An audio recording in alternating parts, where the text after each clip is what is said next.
Naimbag ka morning time ng kakabsat. Ato'y napagkasunduan sa kusina namin na inihaw na kung naman nga tayo ngayon. Lempo. Ito ngayon yung napagkasunduan na ulam sa pananghalian kakabsat. Abang-abang kakabsat.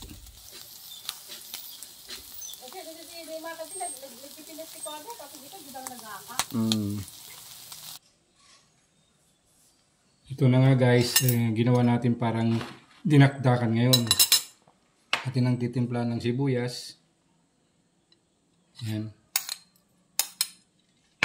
Ang ating kalamansi. Yan.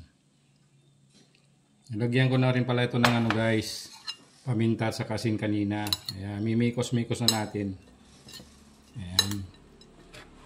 Meron lang konting kulang to guys. Hindi natin nilagay yung ano, utak ng baboy. Para talagang authentic dinakdakan siya ng mga Ilocano. Yung kasi yung pamatay sa dinakdakan, yung utak ng baboy. Pero okay na din to guys kasi namarinate naman to eh. Ayan guys, yan, timplado na. Kain na tayo.